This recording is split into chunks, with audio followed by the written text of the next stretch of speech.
Hello बच्चों, मैं भूपेंद्र कुमार आप सभी का बीपीएससी विद्यापीठ में स्वागत करता हूं और मैं पुनः आज आप सभी के समक्ष आधुनिक भारत मॉडर्न इंडिया से रिलेटेड बहुत ही महत्वपूर्ण परीक्षोपयोगी सामग्री के साथ उपस्थित हूं।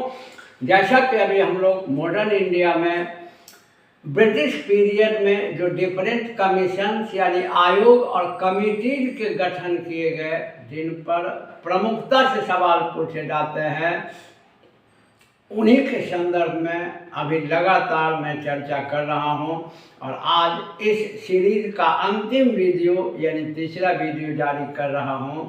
पिछले 2 वीडियो में मैंने बहुत सारे प्रमुख आयोग और कमेटियों के बारे में तर्क सहित तथ्यात्मक बातों को प्रस्तुत किया जो आपके लिए काफ़ी उपयोगी होगा। और आज मैं इस सीरीज के अंतिम वीडियो को लेकर उपस्थित हूँ और मेरा विश्वास है कि इन तीनों वीडियो को अगर आपने क्रमबद्ध ढंग से देखा है तो ये टॉपिक आपका पूरी तरह कंप्लीट होगा, हर तरह के प्रश्न आपके बनेंगे। तो चलिए हम लोग अंतिम सीरीज के वीडियो की शुरुआत करते हैं और इसमें सबसे पहला जो कमेटी है वो हंटर कमेटी है, जो भारतीय इतिहास में काफ़ी चर्चित और विवादास्पद कमेटी रही। जैसा कि हम सभी जानते हैं कि ब्रिटिश पीरियड या ब्रिटिश शासन अत्याचारी शासन था, खास करके आरंभिक दौर में, और इस काल में कई अत्याचार हुए जिनमें से सबसे जघन्य अत्याचार अगर माना जाए तो वह जालियांवाला बाग हत्याकांड को माना गया है।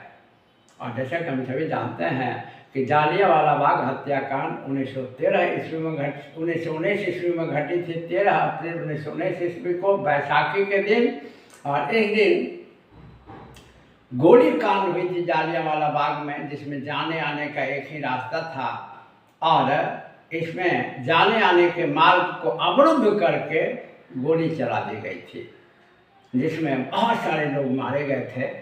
तो इसका विरोध पूरे भारत में हुआ। अंग्रेज़ों पर इसकी जांच के लिए दबाव पड़ा। तो ध्यान रखें कि अंग्रेज़ों द्वारा इसकी जांच के लिए हंटर कमेटी का गठन किया गया था। तो हम लोग हंटर कमेटी के संदर्भ में देखते हैं। आप देखें कि जालियांवाला बाग हत्याकांड की जांच के लिए secretary of state Edwin Montagu इस काल में भारत सचिव या secretary of state Edwin Montagu थे, और इन्हीं के द्वारा 1919 ईस्वी में इस कमेटी की नियुक्ति की गई। क्योंकि इसके जो चेयरमैन थे वो सर लॉर्ड हंटर थे, इसलिए इसको हंटर कमेटी कहा गया। तो पहला सवाल हमारा यहीं पर बनेगा कि कब गठित किया गया, किसके द्वारा गठित किया गया, क्यों गठित किया गया। तो आपके सामने है कि जालियांवाला बाग हत्याकांड की जांच के लिए इस कमेटी का गठन किया गया। इस कमेटी के गठनकर्ता तत्कालीन सेक्रेटरी ऑफ स्टेट या भारत सचिव एडविन मॉन्टेग्यू थे, और इसका गठन 1919 में किया गया जालियांवाला बाग हत्याकांड की जांच के लिए। लेकिन यह अंग्रेजों द्वारा गठित कमेटी थी। हालांकि इसमें भारतीय सदस्य भी थे, लेकिन बहुमत अंग्रेजी सदस्यों की थी। क्योंकि ध्यान रखें इनमें कुल 8 सदस्य थे और 8 में से 5 सदस्य अंग्रेज थे और 3 सदस्य भारतीय थे, जो काफ़ी पूछे जाते हैं। तो जालियांवाला बाग हत्याकांड के लिए जो हंटर कमेटी का गठन किया गया, इसमें कुल 8 सदस्य थे, जिनमें से 5 भारतीय, 5 अंग्रेज थे और 3 भारतीय थे। अर्थात बहुमत अंग्रेजों के पास ही थी। और इस समिति ने मार्च 1920 ईस्वी में अपनी रिपोर्ट को प्रस्तुत की, जिसमें मरने वालों की संख्या को तो कम करके बताया ही गया, साथ साथ जो मार्शल लॉ की घोषणा की गई थी पंजाब में और जो गोली चलाई गई थी जालियांवाला बाग में, यह दुखद है कि इस समिति ने अपनी रिपोर्ट में इन सभी चीज़ों को उचित ठहराया। यानी इसका कहना था कि बहुत सारे कम लोग मारे गए, जबकि 1000 से भी ऊपर लोग मारे गए थे इसमें। और इसने 300 से 400 के बीच में मरने वालों की संख्या बताई, जिसका डेटा एक्यूरेट नहीं आता है, अलग अलग जगह पे अलग अलग इसके डेटा को बताया जाता है। तो इसने मरने वालों की संख्या को बहुत कम बताया।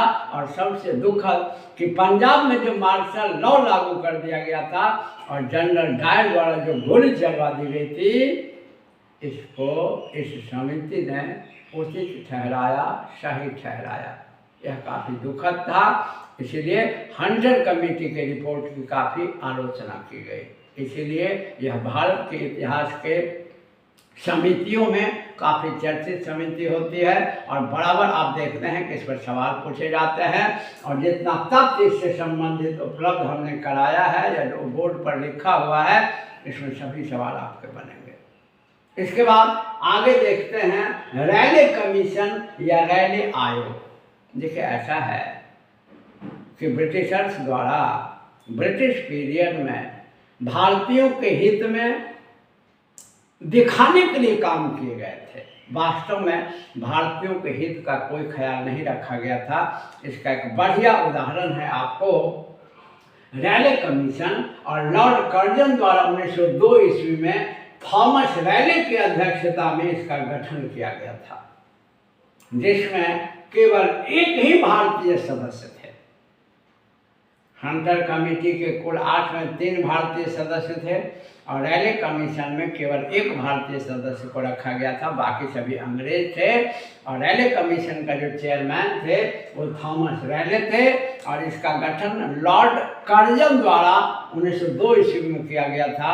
और जैसा कि हम सभी जानते हैं कि लॉर्ड कर्जन कभी भी भारतीयों का हित नहीं चाहता था, यह भारतीयों को बड़ा निम्न दृष्टि से देखता था और कई बार तो इसने भारतीयों की बुद्धिमत्ता की कटु आलोचना की थी। तो यह कभी भी भारतीयों का हित नहीं चाहता था और इसने थॉमस रैले की अध्यक्षता में रैले कमीशन का गठन किया।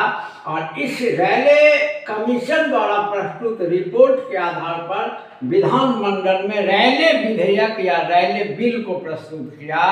और यही रैले बिल आगे चल के जब पास हुआ, जैसा कि हम सभी जानते हैं कि जब भी कोई बिल या विधेयक विधानमंडल में पास होता है तो यह अधिनियम का रूप ले लेता है। और रैले आयोग द्वारा प्रस्तुत रिपोर्ट के आधार पर लॉर्ड कर्जन के काल में विधानमंडल में रैले बिल या रैले विधेयक प्रस्तुत किया गया। और यही विधेयक जब पास हुआ तो भारतीय विश्वविद्यालय अधिनियम 1904 के रूप में चर्चित हुआ। और हम सभी जानते हैं कि भारतीय विश्वविद्यालय अधिनियम 1904 जो लॉर्ड कर्जन के काल में बना हुआ अधिनियम था और इसके द्वारा भारतीय विश्वविद्यालयों की स्वायत्तता को, ऑटोनॉमी को लगभग समाप्त कर दिया गया और विश्वविद्यालय की अधिकांश गतिविधियों को सरकार के नियंत्रण में ले लिया गया। अर्थात विश्वविद्यालय को अधिक से अधिक सरकारी नियंत्रण में रखने का प्रयास किया गया, जिसकी घोर आलोचना हुई। तो याद रखना होगा कि रैले आयोग का गठन 1902 ईस्वी में थॉमस रैले की अध्यक्षता में लॉर्ड कर्जन के काल में किया गया। और रैले द्वारा प्रस्तुत रिपोर्ट के आधार पर एक विधेयक की रूपरेखा तैयार की गई, जिसे रैले विधेयक या रैले बिल कहा गया। और यही रैले विधेयक जब विधानमंडल में पारित हुआ तो यही भारतीय विश्वविद्यालय अधिनियम 1904 के नाम से चर्चित हुआ। और लॉर्ड कर्जन के काल में पारित यह विवादास्पद अधिनियम था, क्योंकि इसके द्वारा भारतीय विश्वविद्यालयों की स्वायत्तता को लगभग समाप्त कर दिया गया और विश्वविद्यालयों की अधिकतम गतिविधियों को सरकार के नियंत्रण में लाने का प्रयास किया गया। अतः इस अधिनियम की और लॉर्ड कर्जन के उद्देश्य की घोर आलोचना हुई इस काल में, इसीलिए यह अधिनियम काफ़ी चर्चित है। इसके बाद आगे देखें सैडलर आयोग और सैगलर आयोग का गठन 1917 ईस्वी में माइकल सैगलर की अध्यक्षता में की गई और इसके गठन का उद्देश्य था कलकत्ता विश्वविद्यालय की स्थिति एवं आवश्यकताओं की जांच करना। और इसका एक अन्य नाम, एक्चुअली सैगलर आयोग का जो वास्तविक नाम था वो था उच्च शिक्षा आयोग। तो सैगलर आयोग का एक अन्य नाम था या वास्तविक नाम था उच्च शिक्षा आयोग। चूंकि इसके चेयरमैन माइकल सैगलर थे इसीलिए इसको सैगलर आयोग कहा गया और इसका गठन 1917 में हुआ।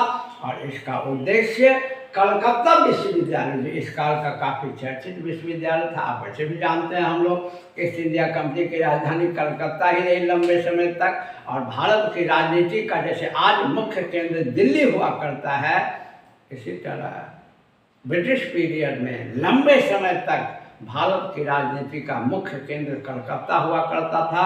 बड़े बड़े शिक्षण संस्थानों की स्थापना यहाँ हुई थी और बड़े बड़े विद्वान यहाँ पर बसे हुए थे। क्योंकि राजनीति का मुख्य केंद्र था तो निश्चित रूप से कलकत्ता विश्वविद्यालय की भूमिका भारतीय शिक्षा में काफ़ी प्रमुख थी। इसीलिए सैगलर आयोग का गठन माइकल सैगलर के अध्यक्षता में 1917 में किया गया और इसका उद्देश्य था कि कलकत्ता विश्वविद्यालय की स्थिति एवं आवश्यकताओं की जांच कर इस पर अपना सुझाव दें। और सैगलर आयोग का वास्तविक नाम उच्च शिक्षा आयोग, हाई एजुकेशन कमीशन हुआ करता था। तो कभी कभी इसे सैगलर आयोग की जगह उच्च शिक्षा आयोग के नाम से भी पूछे जाते हैं। तो आपके सवाल बनेंगे। इसके बाद आगे देखें बटलर समिति। और बटलर समिति भी काफ़ी चर्चित समिति थी, हालांकि यह एक सहायक समिति थी। आप सभी समझते हैं कि 1928 में हमारे इंडिया में क्या हुआ कि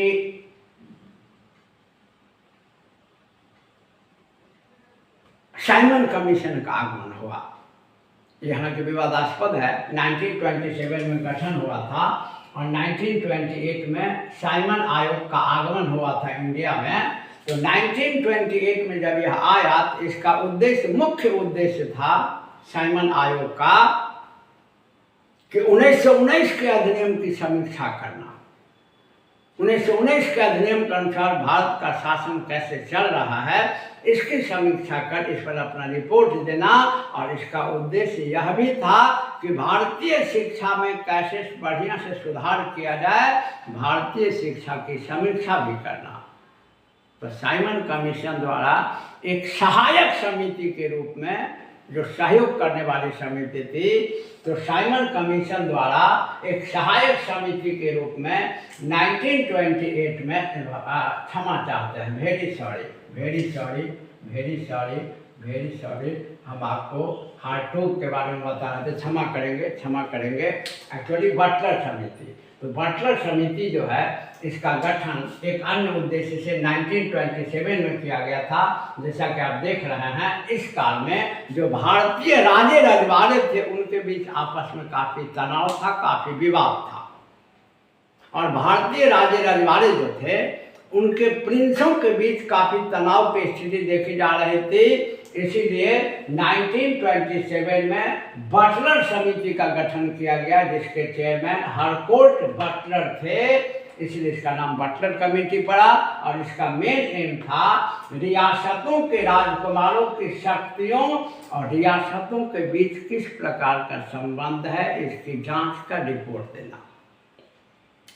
तो बटलर समिति काफ़ी चर्चित समिति हुआ करती थी। इसका गठन 1927 में किया गया था सर हारकोर्ट बटलर के चेयरमैनशिप में। और इसका मेन एम था कि भारत के जो राजे रजवाड़े थे, जो प्रिंसली स्टेट्स थे, जो रियासत थे, उनकी शक्तियाँ या उनके राजकुमारों की शक्तियाँ क्या हैं और रियासत के बीच आपसी संबंध किस प्रकार के हैं, इस पर अध्ययन करके सुझाव देना इस समिति का यानी बटलर समिति का उद्देश्य था।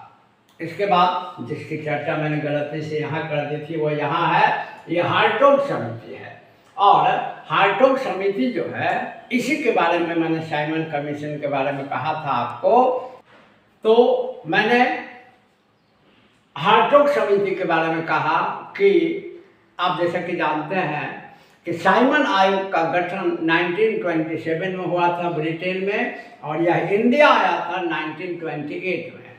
और 1928 में जब यह इंडिया आया था तो इसका मेन एम था 1919 के अधिनियम की समीक्षा करना। जैसा कि एक वीडियो में, पहले वाले वीडियो में मैंने साइमन आयोग के बारे में जारी कर दिया है और उसके सभी चीज़ों के बारे में बता दिया है, लेकिन यहाँ संक्षेप में समझें कि साइमन कमीशन का आगमन 1928 में, गठन 1927 में हुआ ब्रिटेन में, और इंडिया में आगमन हुआ 1928 में। और इसका एम था 1919 के अधिनियम की समीक्षा करना, साथ साथ भारत के शिक्षा की भी समीक्षा करना। तो भाई इस पर वर्कलोड ज़्यादा था, तो साइमन कमीशन द्वारा ही एक सहायक समिति के रूप में, जो साइमन कमीशन को सहयोग करे, साइमन कमीशन द्वारा ही एक सहायक समिति के रूप में फिलिप हार्टोग की अध्यक्षता में इस समिति का गठन किया गया। जैसा कि आप देख रहे हैं, शिक्षा पर एक रिपोर्ट तैयार करने के लिए 1929 में सर फिलिप हार्टोग की अध्यक्षता में साइमन कमीशन द्वारा एक सहायक समिति के रूप में हार्टोग समिति की नियुक्ति की गई थी। अर्थात यह स्वतंत्र समिति नहीं थी। साइमन कमीशन ने जो उसको ये कार्य मिला था कि भारतीय शिक्षा पर भी अपना रिपोर्ट दे, भारतीय शिक्षा के बारे में बताएं, तो भारतीय शिक्षा की स्थिति का अध्ययन कर उस पर रिपोर्ट प्रस्तुत करने के लिए ही साइमन कमीशन द्वारा ही फिलिप हार्टोग की अध्यक्षता में 1929 में हार्टोग कमेटी का गठन किया गया। यह हमेशा याद रखें, यह स्वतंत्र समिति नहीं थी, यह साइमन कमीशन की सहायक समिति थी और इसका उद्देश्य था शिक्षा पर रिपोर्ट तैयार करना। और इस समिति ने भारतीय शिक्षा की सभी पहलुओं पर विचार किया और 1929 में अपनी रिपोर्ट को प्रस्तुत कर दिया। तो यह साइमन कमीशन की सहायक समिति थी, जिसका मुख्य उद्देश्य भारतीय शिक्षा के विभिन्न पहलुओं पर अध्ययन कर अपना रिपोर्ट प्रस्तुत करना। तो चलिए, हम लोगों ने इस सीरीज में ब्रिटिश कालीन आयोग का जो सीरीज है, जिसमें 3 वीडियो जारी किया गया, 2 वीडियो पहले जारी कर दिया गया। आज ब्रिटिश कालीन प्रमुख आयोग या समितियां में पार्ट 3 और लास्ट वीडियो जारी कर दिया गया। और मेरा विश्वास है कि सभी वीडियो को अगर आपने सही ढंग से देखा है, गौर से सुना है, तो सभी बातें सुन के याद हो जाएंगी और इसमें कॉन्सेप्चुअल और फैक्चुअल दोनों प्रकार के सवाल बनेंगे, जैसा कि मेरा विश्वास है। और अगर वीडियो आपको अच्छा लगता हो तो चैनल को सब्सक्राइब जरूर करें, ताकि उपयोगी वीडियो सीरीज में आपके पास पहुंचता रहे। और फिर इसी प्रकार की उपयोगी सामग्री को लेकर आगे उपस्थित होऊंगा। तब तक के लिए धन्यवाद।